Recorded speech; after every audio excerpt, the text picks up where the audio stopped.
changing your life one story at a time. This is the Chicken Soup for the Soul podcast with Editor-in-Chief Amy Newmark.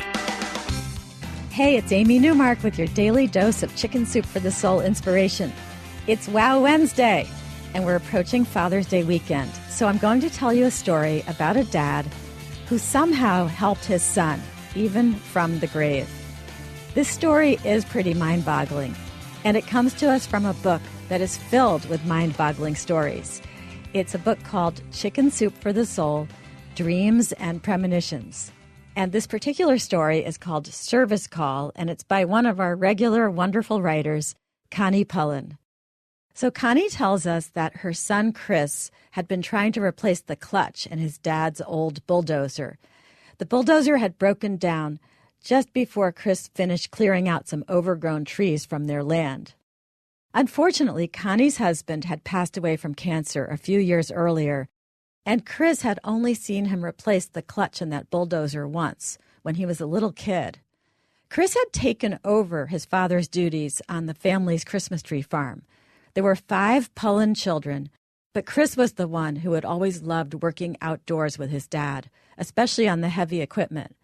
Following in his father's footsteps seemed to help Chris. It seemed to ease the pain of his dad's untimely death. So after Chris couldn't fix the bulldozer that day, Connie said, let's just call it a day. And she made them a nice dinner, and then Chris went off to bed.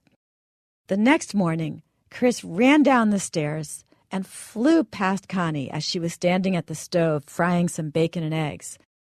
Hey, what's the hurry? She asked. No time for breakfast? Chris said he'd be back in a minute, and he ran out the back door to the broken-down bulldozer. Connie figured that Chris had come up with a new approach, so she left him alone to try to fix the clutch again. She ate breakfast, cleaned up, and then went out to feed the chickens and gather the eggs. And she called out to Chris to see how he was doing, and he poked his head out from under the bulldozer and shouted that things were much better now. And then he finished fixing the bulldozer. He came back into the kitchen, and he poured himself a cup of black coffee. Chris looked happy, and Connie said, so why the happy smile? And why were you in such a hurry to get out back this morning? Chris said, I had to see if Dad was right. And Connie said, I have no idea what you're talking about. And then Chris said, I saw Dad last night. And he told the story. Sometime during the night, I woke up and opened my eyes to see Dad lying on the couch in my bedroom. He was wearing his old blue and white plaid shirt, and his red Mac baseball cap was pulled down over his forehead. Dad started talking as though nothing was unusual. He said, Chris, there's a hard-to-find bolt under the transmission that you have to remove in order to slide it out of the way. He explained the entire repair job to me step by step in a way that made it perfectly easy for me to understand. I would never have figured it out if it hadn't been for his detailed instructions. Connie asked, did you have to tell him you were having a problem fixing the dozer? And Chris said, no, he seemed to already know. Actually, I didn't say anything. Dad did all the talking. Connie asked her son if he thought his dad was really there. And Chris said, I've never believed in seeing spirits or ghosts, but I know for a fact that I was awake. I also know that there is no way in the world that I would have had the knowledge to fix the dozer if Dad hadn't really been there. That bolt was so well hidden, I would never have found it.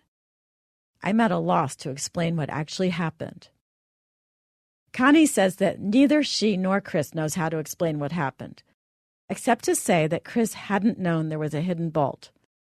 All that Connie can say is that she has faith that if Chris needed help, there is nothing his dad wouldn't have done to make sure he got it. So tomorrow is Thoughtful Thursday, and with Father's Day weekend coming right up, I'm going to share a couple of stories that will give you a new perspective on the way that dads show their love, sometimes very quietly. I'm Amy Newmark. Thank you for listening to the Chicken Soup for the Soul podcast today. You know, our listenership is growing like crazy. We're setting new highs every week. But I work really hard on these podcasts, so the more the merrier as far as I'm concerned. Please tell your friends and family about the podcast and tell them what a podcast is, because most people have never listened to one before. And if you'd like to read more classic favorite stories from the book I mentioned today, Chicken Soup for the Soul, Dreams and Premonitions, please go to our website, chickensoup.com.